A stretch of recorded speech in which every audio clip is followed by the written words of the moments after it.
Engineer report. I'll just give you some real-time stuff. So we do have Arroyo flow coming down at about, but it's already spread out a little bit. This is Canyon Bridge at 7:15 this morning. The flow is about 1,800 CFS here, so it's not a, you know, we've had a lot more than that. But the issue here is that typically the design for this reach here is about 5,000 without going out of bank. And you can see on the left there that we're at bank right now, and then we're going out of bank way below the design capacity. And that's because of the siltation and the vegetation in the primary flow channel. So we all knew that, so that was good to get a calibration point. Yeah, we'll handle it. So it's good to get a calibration point, and we've got good flow measurement going on. So this is not, there's no issue right now. The only thing we were worried about, we've been tracking this for 2 days, a day and a half. You guys knew that Art and Johnny were at the meeting yesterday. We were talking about it. That's when this was happening. So the only thing we were worried about was a coincidental, where we would have a local flooding situation where we'd start adding water to this peak, especially in the downtown area. Normally, we wouldn't be worried about even that if it was everything was that design. But I want you guys to understand now, my opinion, and we can take it there, and Dr. King's opinion, and that the critical reach that we have, where we could precipitate flooding into downtown El Paso, is in worse shape today than it was in 2006. Remember, we cleaned it right after 2006, got Mexico to clean it, got it in good shape, but it's regrown, and you know how fast tamarask and mesquite can grow. And we have debris in there, so we're back to where we were 10 years ago, or even worse. Yeah. So, all right, but this one, there's no issue here. No, I was just wondering if I mean, we've tried real hard to get the boundary commission to do something about it. I just wonder if added pressure would come from the flood control district up here. Well, you don't. We've been successful in getting, we've got a line item budget in the State Department this fiscal for sediment removal. Right, $3 million. We had to go, and that was through John Ballou, through the, $3 million, not $4. I mean, there's trying for. This deal here is a real threat to the city. Yes. Big time. And I mean, that's their function, and if Well, it's a threat to our system, too. I understand that, but it's because of the nature of that, it's a big threat to flooding a whole lot of downtown El Paso, and which is their function too. And I'm not saying that they do it. I'm glad that y'all got that done, but something the boundary commission's supposed to do that. That's their purview all the way. You know, we have meetings 2-3 times a year for the last 10 years, or even before. But I'm talking about pressure from the city. The city is the only entity that's been successful in getting some action, and the way they did it was, I guess, Judy, you know the process. We really need to have them talk to this because they did it, but I understand they went straight to the Mexican desk. Right, and it got funds through. At the State Department. At the State Department level. The city did. The city. Yes, the funds are to the city. The funds still have to be funneled to IBWC. And they're gonna do the work? But, we're working on all that. right, we're working on that, see how we can figure out. If we could do it, or if EPCWID and us could do it, and obviously for like we did in 2006, if the money could go to Mexico for them to Private do. contractor.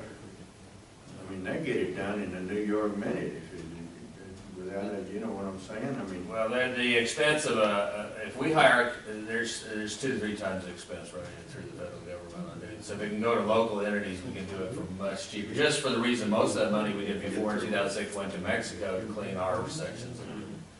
So if Mexico can do it pretty cheap, we can do it pretty cheap if we go through the Well, if we standard have time to process. do it, but what I'm saying is, don't rely on the. Well, we can hire a contractor. Yeah. Okay, it's the administration of the process that costs all the delays and expense and stuff, so we're trying to work with When the is this thing city. supposed to be available? I don't know, we have to get John here. Yeah, they're wanting to appropriate it, I thought it was already appropriated. by, well, Transfer. transfer to to IVWC by October. Casinos, what's it? Yeah, what about his, Commissioner Ducina's term of office? I'm working with the city director.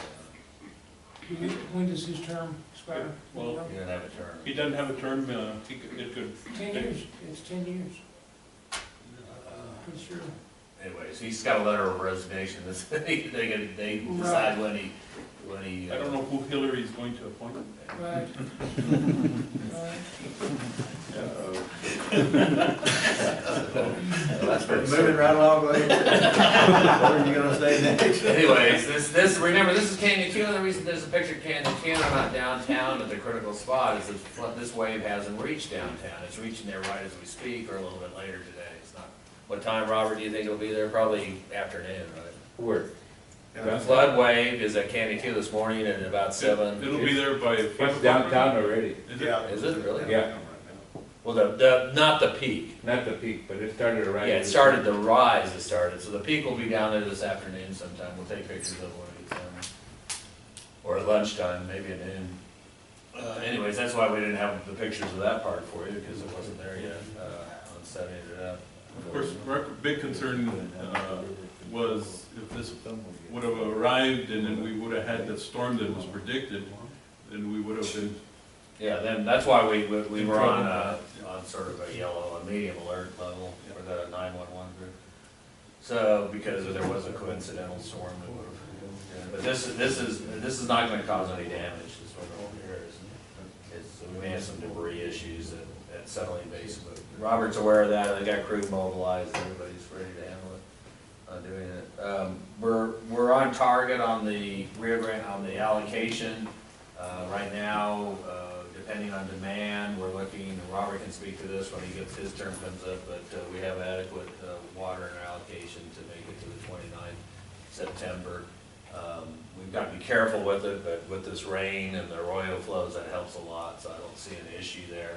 We're targeting right now 20,000 acre feet of carryover. We'll probably increase that to at least 25 because of what's happening this week. But there may be other feet of mud.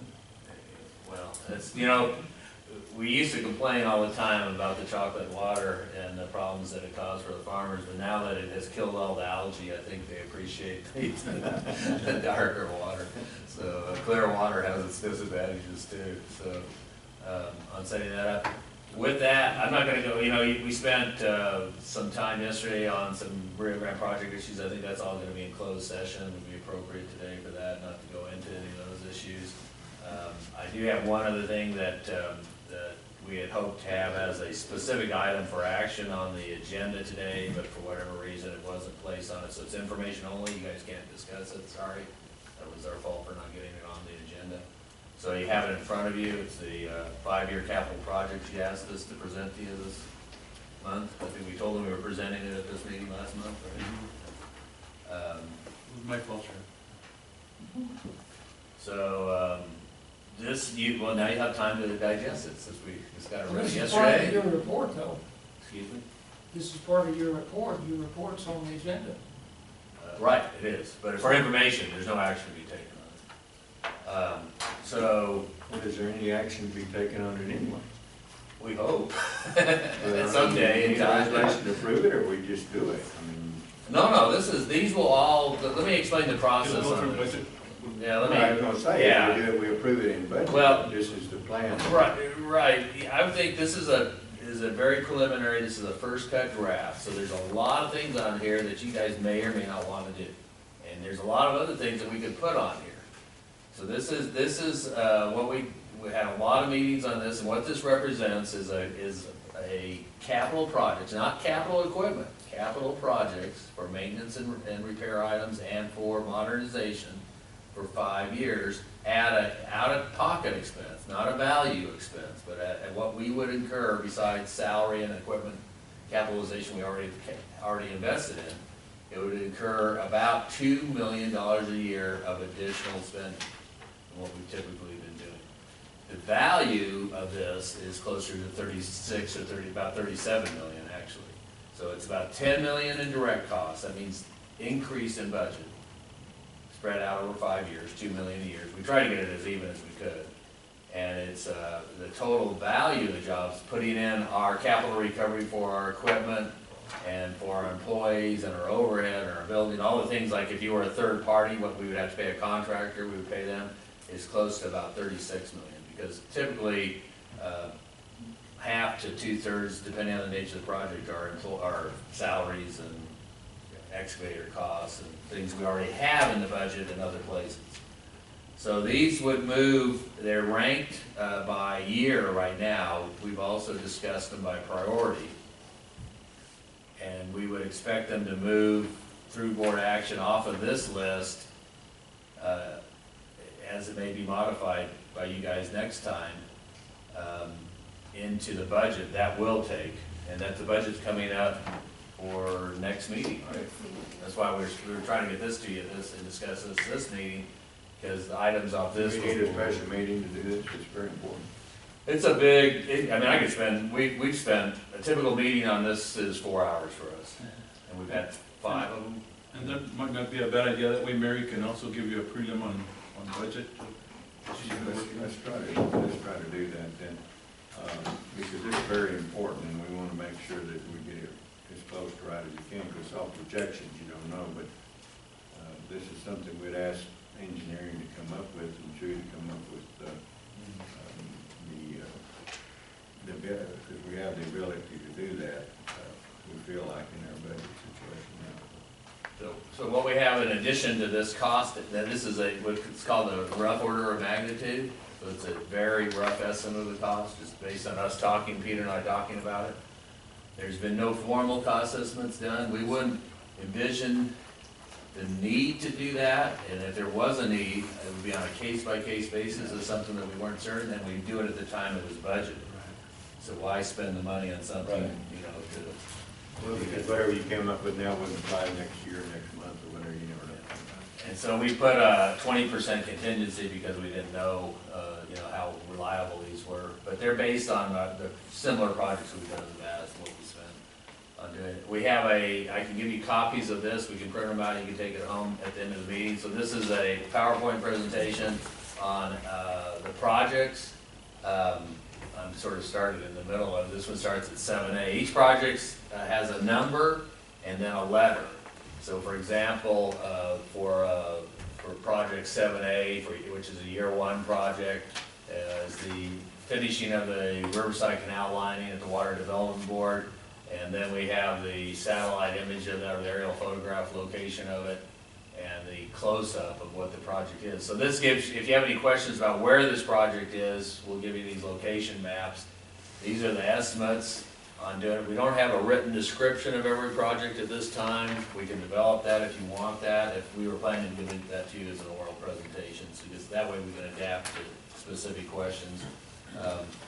We have on-site pictures like this showing what the parts. See, this is for example, this project is, the number's wrong on the top of this photo of this one, but this is 700 linear feet of concrete lining. It's the part that we're obligated to finish next year for the Water Development Board grant, and it's right from the bridge that goes into Jonathan Rogers' plant down to the Bustamante sewage outfall, and that's been planned. Obviously, we've got another one we're going to propose to you, is to finish lining the Riverside Canal all the way down to Partador. So there's a total of 100, actually there's more than 160 jobs now. We added 4 yesterday, so 164 jobs in this. The only thing that's a little bit daunting is that every time we meet, we come up with more.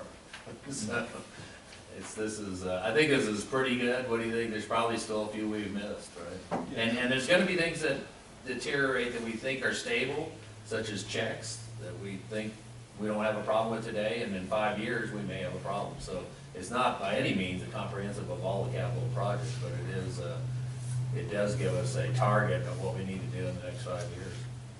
And it'll be a moving target. Right. Is that Shot Creek right there? Yeah, Yes. that's Shot Creek. How's that working out, Alan? Is it? It's, you know, the single biggest problem we've got with our Shot Creek projects is gonna be a longevity issue. We haven't seen any problems so far, but because we have we're not importing material.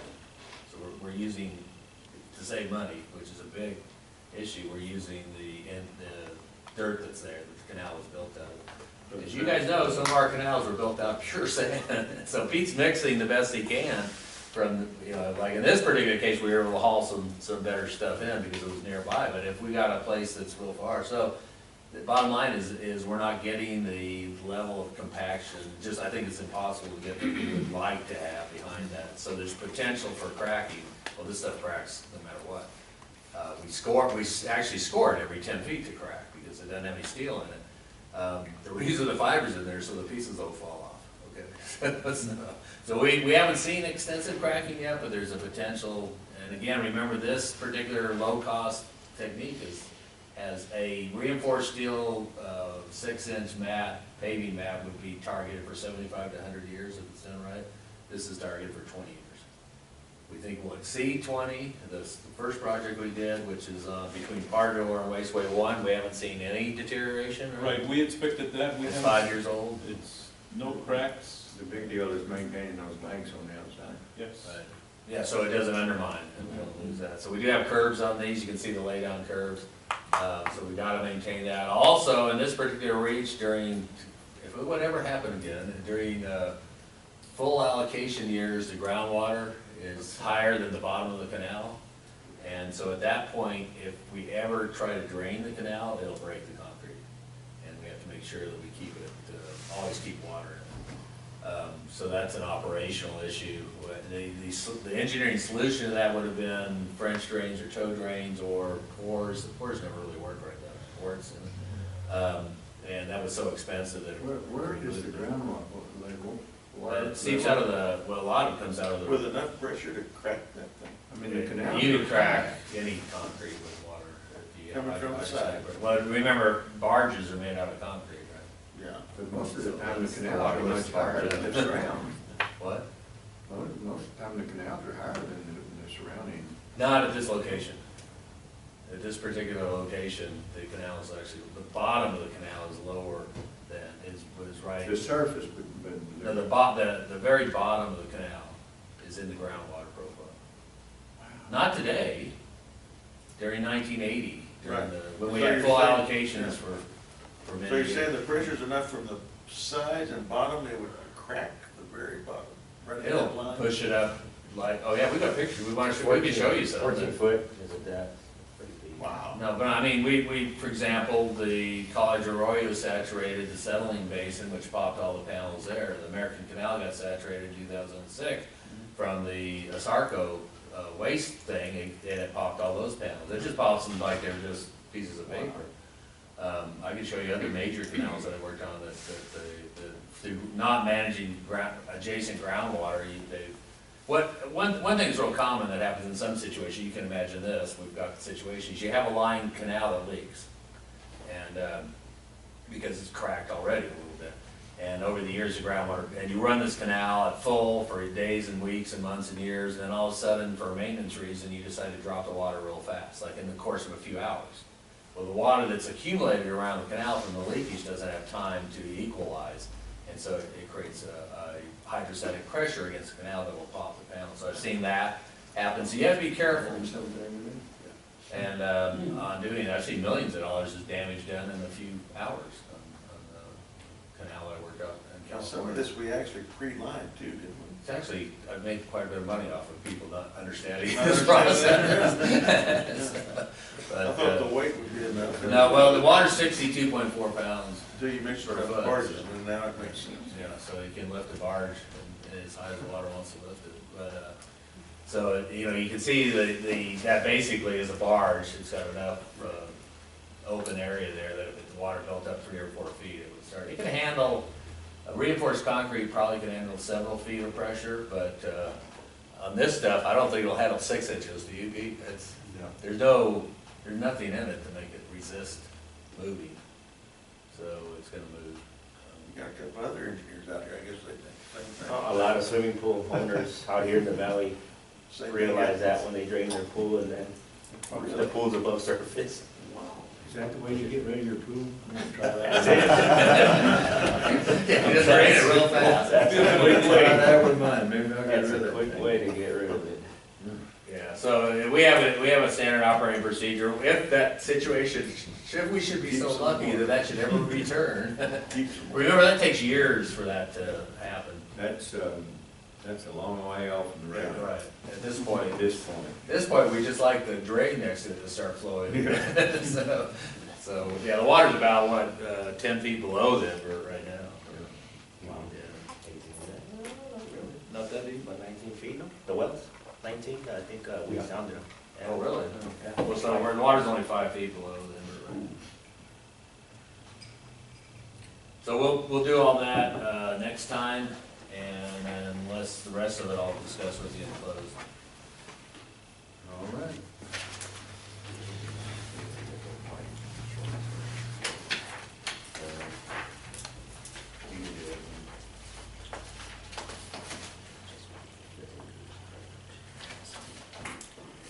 All right, Pedro, you're on. Sound like you've been busy. Yes, we have. Good morning. Jim. Oh, sorry.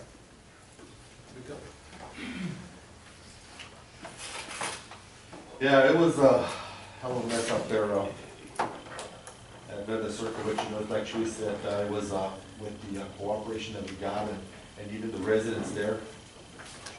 It was pretty smooth. It's a lot of work, but it turned out pretty positive.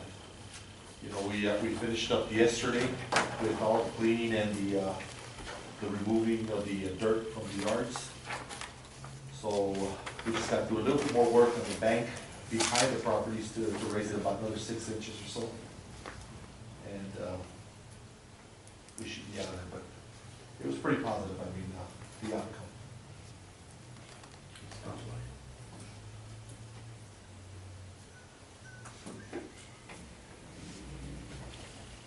It's a small PowerPoint that I've got for you guys. A lot of the projects that we're doing right now is just our routine maintenance of mowing of our ditch banks. With this rain that we've been getting, it's kind of giving us hell a little bit here in the Unit 7 area. But as of this week, we're already up in the Upper Franklin, and it seems that we've caught up, so we can get those mowers back into the drains. Another thing before I get into the PowerPoint is we have gotten most of our equipment that we had budgeted for in already. We should be getting 2 of the mowers in next week, and probably the other 2 in about 2 weeks after that. So everything's pretty much come in already. This is a couple of dust abatement gates that we've put in at the farmer's request or water users' request. This is there on the Clinton lateral. This was requested by Mr. Harvey Healy. He did pay for it. He was having a lot of trouble with people getting in there and partying under a tree that's there, so. I think I moved it, Jay. There you go. That's the same gate at, looking at it from the opposite direction. Some of the problems we've been having is this is there on the island main. This is some of the rubber liner that we've put in.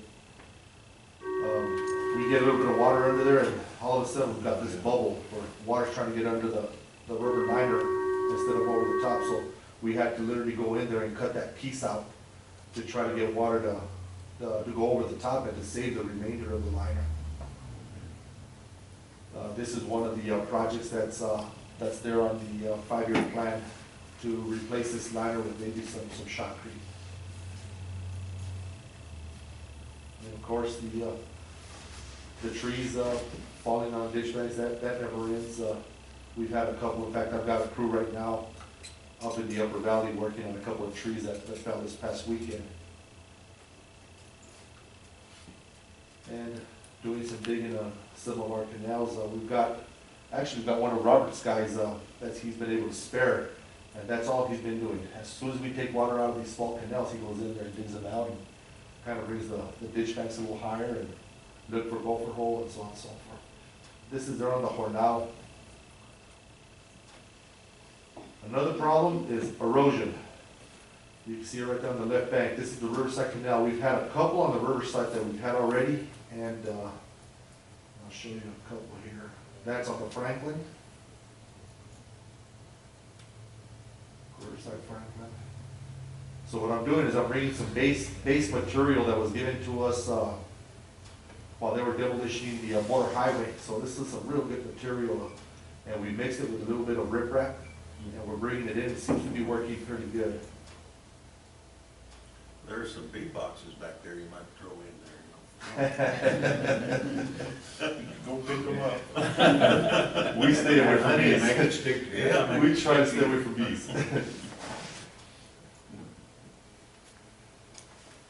These are just a couple of pictures of the ones we've done already.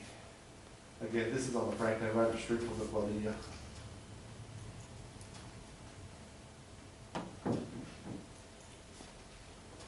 And of course, washouts again, you know, it's nature of the beast. We've had a couple of these here this past month, that's kept us busy. A lot of these, the farmers will go in there and repair them, but there's a couple of farmers out there that they don't have the equipment to do it, so we try to help out if we can, you know, as long as it's not a reoccurring thing here. That's the drain after we're done. We still need to go in there, as you can see down there, we remove that dirt from inside the channel. This was just fixed last week.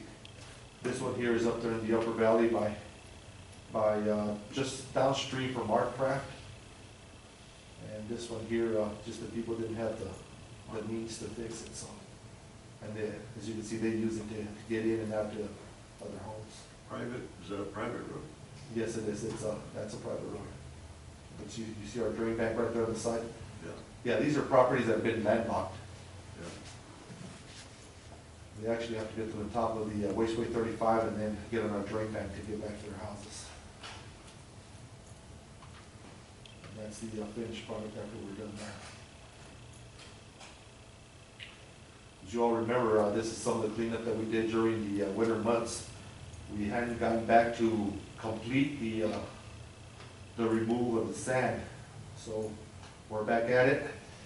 Here I got Jesse kind of pushing in areas that we need to and leveling, kind of trying to widen our bank.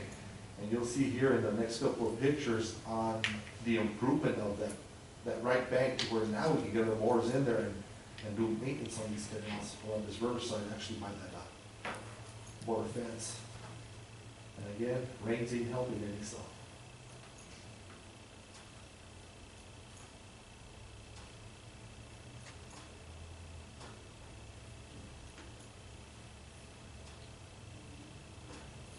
See the room I've got now with the mowers, that can actually get in there and mow without having to be hitting the mirrors on the fence or risking the fall into the riverside. This is a flume that we replaced up there on the Stevens. We've had a couple of flumes that we've done. This is just one of them. And on here, this is a low and steep lateral. What happened here is the railroad tracks are right there. With vibration from the train, gravel had been falling into the channel, to where it eventually plugged up the crossing under the tracks. So it broke the Lowenstein. Luckily, this is a canal that's only used by small tracks once every 3 weeks. Wow. So I did make contact with the railroad. They have gone out there. They have cleaned it out. There's a gentleman now here locally that's in charge of all these projects, and he's been very, very helpful. In fact, I have referred him to a couple of farmers that are having some of the same issues that we did. So what we did here is we took advantage of the ditch break and we installed the wasteway. That Lowenstein will dump into the Juan D.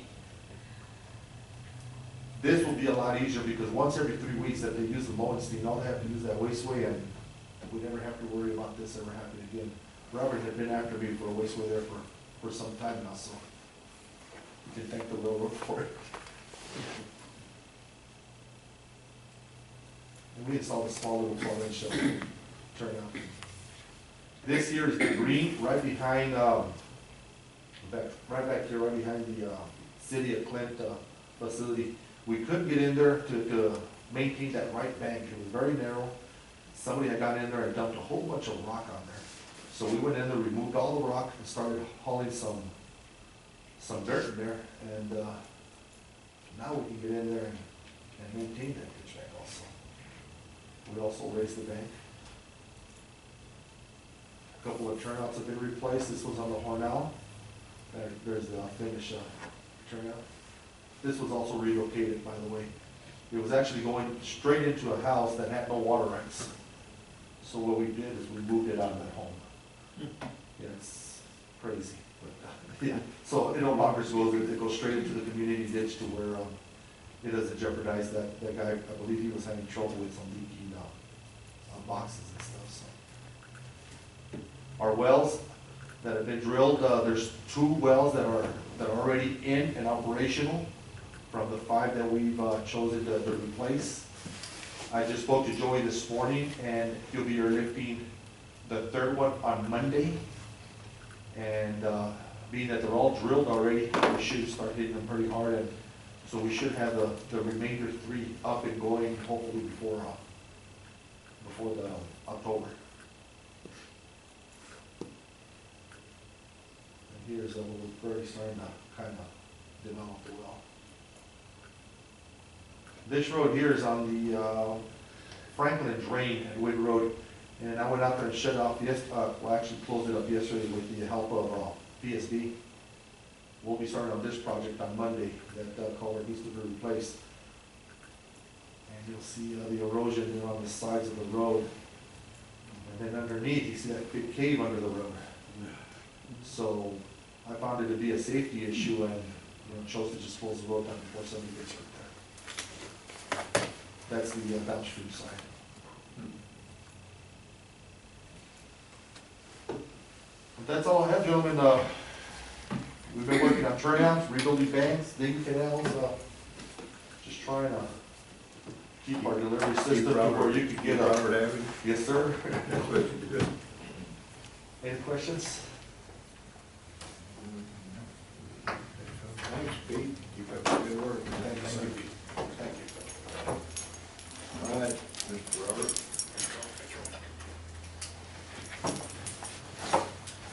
Mine. Short this week. Sweet.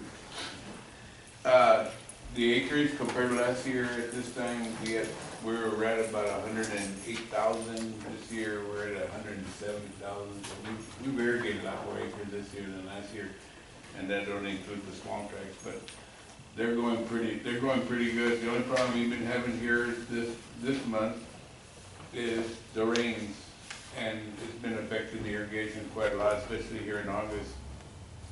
The main rains have been occurring down in Fayetteville, and it seems like every time we've been receiving here 3/4 of an inch, we get a lot of cancellations, a lot of movement of the farms. Like this weekend, in 9, for a fact, they had quite a few acres. They had our big orders and nearly had 100% cancellations down there. Nobody wanted water till Monday.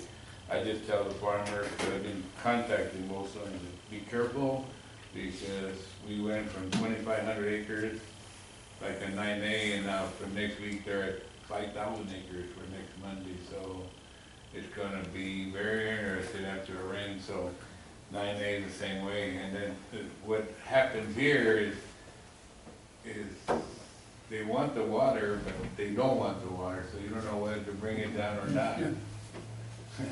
So even today, the ditch riders, the senior ditch riders ordered some extra, they ordered an increase, but I'm not gonna order it today. I'm gonna wait till, not even tomorrow, maybe wait till Sunday to order it, because a lot of the farmers that are delaying the orders, they don't want it Monday, they don't want it Tuesday, they want it till Thursday. So if I bring it in today, it'll be here Monday, and they don't want it till Thursday. So we're gonna play with it. EPCWID1 has informed me that there's still a couple of arroyos up there. They're running about 25 feet to 100 feet. And they said they'll be running to about Sunday. So we're just gonna leave it alone for right now and play it out and see what happens with the river, and try to utilize it best as possible. So that's working pretty good. The main concern I really wanted to talk about is the shut-off dates. And right now, I'm kind of got with Chewy and out yesterday and kind of discussing about when to shut off. And that's what the people started calling, and basically what I kinda came up with is mainly keep the same dates like last year, Unit 6 and Unit 7. Last year, it's identical, we'll take orders on Unit 6, cut them off September the 16th. They gotta be ready by the 19th of September, and we'll continue Unit 6 until we run out of orders. And that's how it happened last year. We went pretty well in Unit 6 last year to about the 25th of September, and it worked out pretty good. And Unit 7 was the same way. And then Unit 8 and 9, well, you got a little bit of return flow. But if it all goes into play, we could pretty well shut down Caballo by the 26th of September. Over the 29th or 28th. Well, you go to 26th and then, the next 3 days. Yeah, you get 3 days to run out. And that's what happened to us last year, how we kind of shut it off early because the acreage pretty well played out. Yeah. Yeah, it's moving Fine. target too, so. And it gives the district a chance to do our planning, but also the farmers, they see this and they know what to plan on. Right. And it gives them some kind of planning. And we want to send this out on the next water statement that we send out next week. It'll save us a lot of mailings, we'll put them on the statement, that way the farmers receive them and they have Unit 6, Unit 7 has an idea of when we're gonna be cutting them off. And then the next step is we go right into return flow, and then we're gonna do the same thing. We're talking about shutting off all return flow by October the 21st. That way, we can start drying out the Riverside Canal, so we can start planning our Shot Creek program on there as soon as possible. You want a copy? What date did you say? Yeah. Let me give you a copy. Here. You want a copy? Yeah. I think these are very important because that's the main calls I'm getting right now is when we're gonna cut off and what can they plan and when can they plan. This way it gives them a good idea of what we're gonna do. And they're almost identical to last year. And it worked out pretty good for us. Unit 6 worked out, we shut them off pretty good last year. And when we say the last order date in Unit 6, like we say it's the last order date, the 16th, we'll keep taking some orders there if we can still water them out. By the time we figure and shut them off, we will continue doing that to them. We just don't shut them off completely. We'll keep taking orders. So, do you all see any problem with these dates? They're almost identical to last year. You might want to give them what you know about EPCWID, when they're going to shut off or how much water they have. From the last report, they have 46,000 acre feet, and I've been keeping a budget on them to see what they're cutting off. And from right now, their budget, but they're going down another 100 feet this morning. I see them, they're cutting off about the 10th to 11th of September, if they're gonna plan to use all their water. But that's how I've been forecasting them by the orders, and they're usually pretty close to the order when they take out. So they're looking at about the 10th to the 11th of September to use that 46,000 they got left. So, and then Mexico, they're going down from almost 200 CFS, they're going down to 177 Monday. So they were cutting off the 6th, now they're gonna shut off the 8th of September. So they're almost gonna shut off about the same time as EPCWID. It looks like it, and then we'll be on the river approximately about 15 days or so, which will be looked back compared to last year. And that's about it. Anybody have any questions of Robert? I gotta get to that conference call.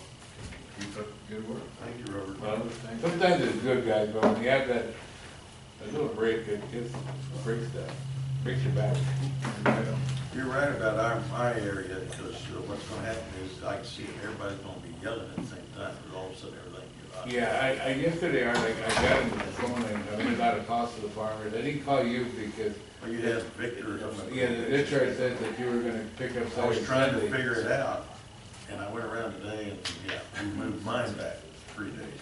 And you see, Art, the problem when you move it down to Thursday, is you normally order the water. Wednesday, 1 day early. You order the water today, but it's here Monday. So we'll get somebody else to pick it up, and then a lot of times when you want it Wednesday, it's taken. Right. So you have to wait one day. Well, I know. But what I'm gonna do with this water, because the increase is so great, I'm gonna move it, I'm gonna look at, not today, but Saturday or Sunday, and maybe bring in two steps, and do the way, see what happens over the weekend, and to see how the arroyos are doing. Yeah, you got all the water you want, you want chocolate water right Well, the trouble is, that's what I thought, and so I didn't, they called me yesterday, and I said, no, I'm gonna keep it on Sunday, and I went out, and there's a lake on that field, and there's a lake over, and I said, I guess I had more rain, so I checked my rain gauge, it was about 1.5 inches. Yeah, it was a lot of rain.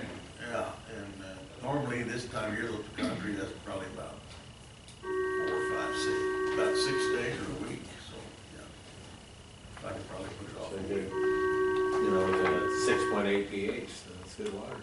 Oh, I know. Oh, you can tell the grass loves it, everybody loves that water. It grows twice as fast. Carelessly, the little put it down. Yeah, exactly. Your tree leaves get so pretty.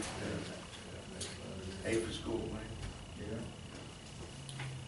Well, Okay. item number 11, I guess, no action on any of the rest of it. Application 1480. Okay, we can, you can consider 80, 81, and 82 if you like. Okay. The city of Socorro made, submit applications, for improvements to Old Waco Tanks roadway and improvements, for the crossings in the Mesa Drainage Canal, Juan Rivera Lateral, Branch C, and the Mesa Spur Drain. Present the applications, and yes, everything has been submitted in accordance to engineering recommendations. And they have it on their agenda as well, and engineering recommends these 3 applications for. Weren't we discussing the price or something last Yes. time? Did we get all that worked out? Yes. Oh, yeah. Worked out. Yeah, you were right, there was a little calculation, correction we had to do. So no, everything's, yeah, they presented, they've reviewed them, and they're fine with what we present. All right, then I entertain a motion to approve applications 1480, 81, 1481, and 1482. So moved. Okay, Larry makes a motion. Dar seconds, all in favor say aye. Aye. All opposed, same sign. El Paso Electric, application 1638. Okay, El Paso Electric submitted, I guess we're renewing a license that had expired for a 1-year term for them to utilize district property to access poles and lines that run parallel to the district's canals and drains, will never cross the district right of way. So essentially, instead of having to take a ladder off and climb and walk through the residents' backyards, they can access it through our facilities. And we had discussions with El Paso Electric last week, Mr. Reyes and myself, and they have agreed to the term of the license. And, Which is what? it's a 1-year term for $20,000. And they agreed to the term and the license, not only the monetary, but obviously the requirements from the district as far as their procedures in doing so while on district property. So engineering recommends this application for approval for a 1-year term. And they didn't approve it right away, but we flooded them with pictures of their trucks at different locations, and so they understood the importance. Refresh my memory, last time we discussed, they were wanting a longer term. 10,000. We had done the previous year a 1 year. But they said they want a longer. Well, we had discussed and perhaps doing a 5-year license, but in discussions with them and us, we're gonna do another 1-year term. Well, I like this better because. Work from there.